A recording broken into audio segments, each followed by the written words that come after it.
And it says in here, copyright 1999 out of Lincolnwood, Illinois. That's kind of interesting.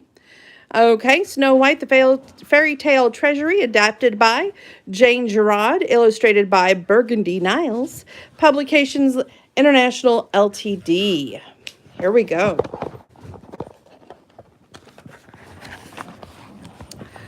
Long ago, a princess was born. The little princess, called Snow White, grew more beautiful every year. Her stepmother, the queen, was also very beautiful and so proud that she had magical mirror made. Every day she would ask the mirror, "Mirror, mirror on the wall, who is the fairest of us all?" The mirror would answer that the queen was the fairest in the land.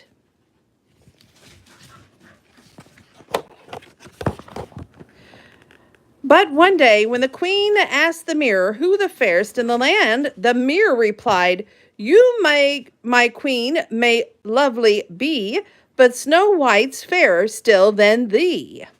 The queen was very angry. She called a woodsman and told him to kill Snow White. The man couldn't bring himself to kill the girl, so he led her into the woods and left her. Poor Snow White.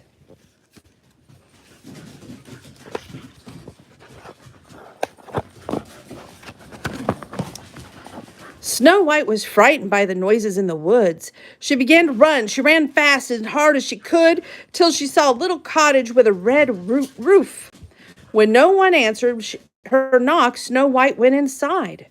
There she found a little tablet with tables, and the 7 little beds all lined up. The tired princess threw herself down on the 7th bed and fell fast asleep.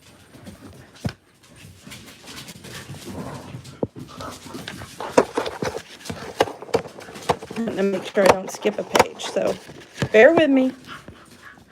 Now, 7 dwarfs shared that little cottage and soon came back from mining gold all day. How surprised they were to find Snow White asleep in their home. When Snow White awoke, they asked her how she had found their way to their cottage. When they heard Snow White's story, they asked her to stay. She took care of the cottage and gave her food, shelter, and friendship in return. Get up, I know, right? Okay. One day, back at the castle, the evil queen asked the mirror who the fairest in the mirrors told her that Snow White still lived. Disguising herself as an old woman, she found her way to the little cottage. "Belts for sale," she called. Snow White was eager to try on one of the lovely belts. The queen pulled at the belt so tight around the girl's waist that she fell as if she was dead.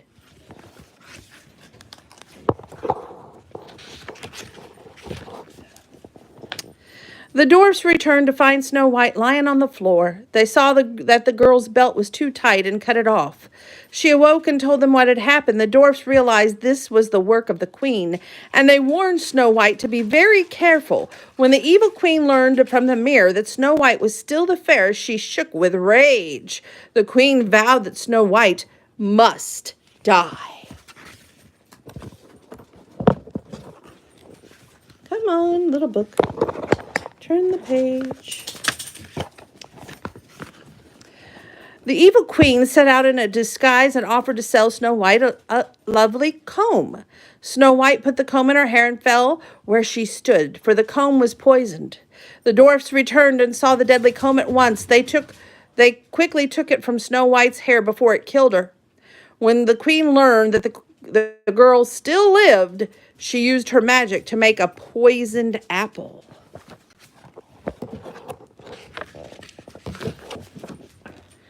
Then she dressed herself as a poor woman and once again went to see poor Snow White. When she offered the girl the apple, Snow White bit into it and instantly fell as if it was dead. When the queen returned to the castle, her mirror told her at last, "Queen, thou art fairest of all." The dwarfs could not save Snow White. They laid her in a glass so that they